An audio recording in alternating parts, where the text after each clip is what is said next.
Well, Jenna, look, the Bud list has served its purpose for Patrick Mahomes. All right, it's gotten him back on track. Now he's playing great again, and it's all because he spent lots of time on the Bud list and was motivated. So here go the fortunate 5 this week, or actually a little more than 5.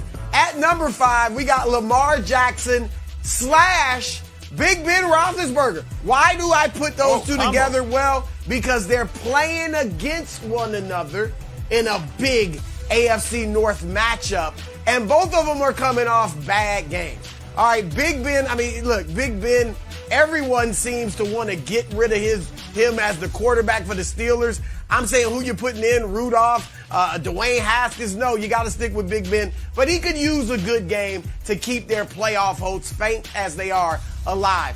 Lamar Jackson coming off a horrific game, 4 interceptions, even though they won against Cleveland. But it's not just the last game. Look at Lamar over the last 5 games he's played.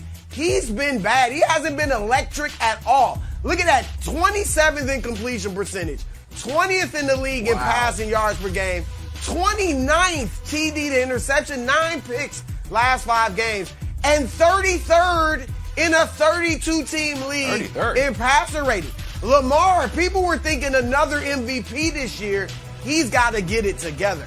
All right, at number 4, we are going with Russell Wilson.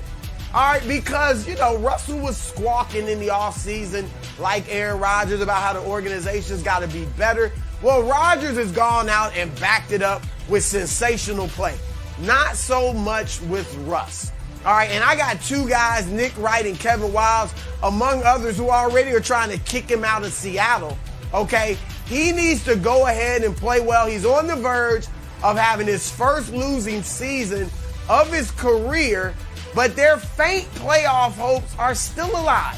So he's got to go out there and play well and get them a win. Come on. They're still alive. They got to run the table. I'm just saying, this is why he's under duress, because he's got to go out there and win this game for Seattle. All right, get you guys off his back. All right, at number 3, another duo, but this time they're teammates. Dak Prescott and Ezekiel Elliott. All right, and Nick and Wiles pointed out earlier in the show why these two are under duress. Dak hasn't been the same since he came back from the calf injury. You've seen his numbers. They've been pedestrian, as Nick said.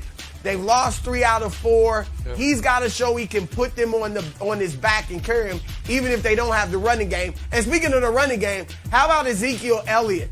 All right, looked like the old Zeke a month and a half ago. Now he just looks like an old Zeke, all right? Hasn't rushed for more than 51 yards in like the last 5 games. They got to give him the rock, first of all, and he has to deliver. Without a run game, I don't know how far they can go. All right, at number 2, Josh Allen. All right, Josh Allen's still pretty high, I guess, in the MVP rankings. I don't know how. All right, they're 3-3 in their last 6 games, and he's thrown 8 interceptions in his last 6 games, and he's been that roller coaster that Nick has said he is. And now here comes Mac Jones, or McCorkle, as Nick and I guess his parents like to call him. All right, before the reign, this was supposed to be the Josh Allen reign over the AFC East. And now Mac Jones is threatening to take it away and stop the reign before it even really begins. So Josh Allen has to go out there and show, I'm the best quarterback in this division. It is my division, not yours, Mac Jones. And at number 1, Matthew Stafford.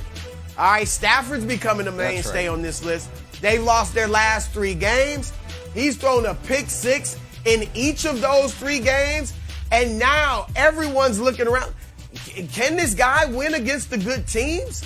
Can this guy handle the pressure of expectations? I get it. They're playing Jacksonville. All right, that's everybody's elixir when you're playing poorly. But he needs to go out there, have a huge game, even though it's a weak opponent, to reestablish the confidence in that locker room that they have in him, that his teammates have in him, that his fans have in him, and maybe even that he has in himself. So Matt Stafford, you are under duress. Good list. Count yourself blessed because you're about to have a big game.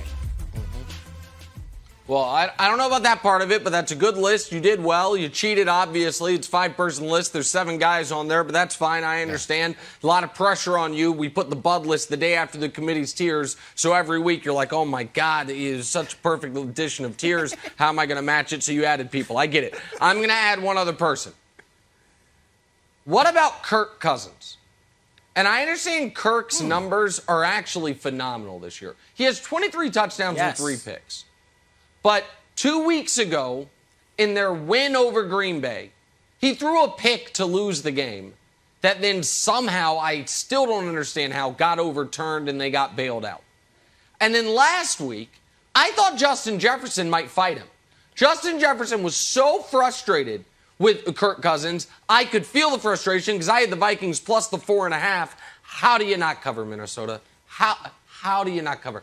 And he lines up under the wrong guy. They have to burn a timeout. He sails a ball out of the end zone.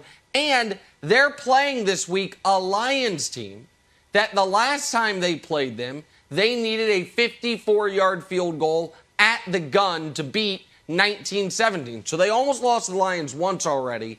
And if they were to lose this week, then the numbers won't matter. The knives will fully be out for Kirk Cousins. And if the Seahawks still have faint playoff hopes alive, I guess the Lions, faintest of playoff hopes still alive, 10-1, maybe they go 6-10-1, sneak in. So they're playing a desperate Lions team.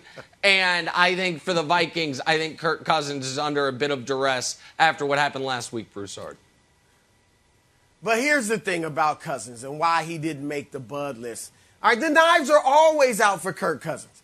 They've been out since he was a backup in Washington. Nobody ever seems to believe in Kirk Cousins, no matter what he does. And you're right, 2 weeks ago, that interception. But when I look in the box score, Nick, that interception isn't in there.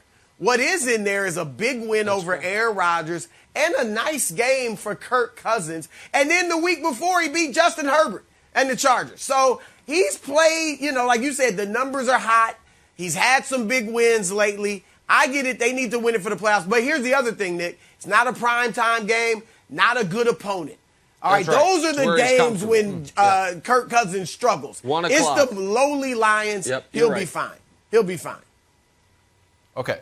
All right. So what you got, Wallace? I'm going to give first a disclaimer to start to the audience. Remember, the Bud list is not a punishment.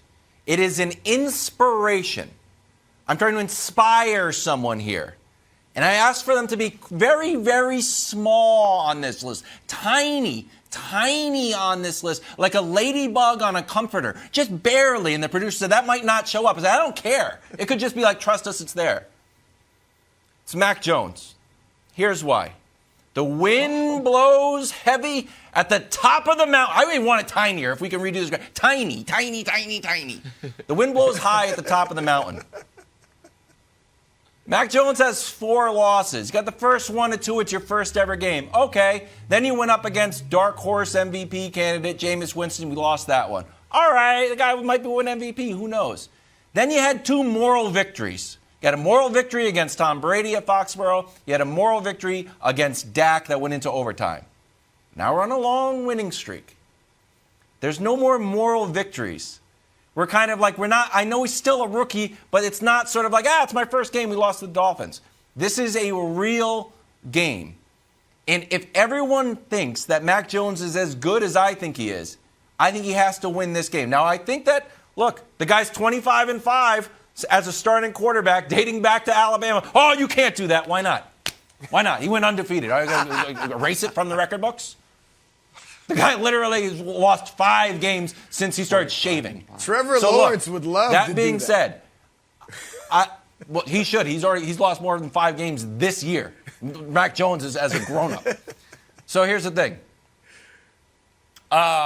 Broussard, I just think that just a tiny bit of Mac Jones, I want him to win. He deserves a spot on the Bud list. Tiny, though. Tiny. Okay. Look, you are right that the Bud list is about inspiration, all right, not insult. But you've taken it a step too far, okay, because it's not all about inspiration. There is some truth there that these dudes are struggling, and these dudes need W's, all right? And Matt Jones, yes, okay, it's later in the season. It's no longer, his fourth or fifth start. People are starting to jump on the little bandwagon. Even Nick privately, not on the show, but privately jumping on the bandwagon.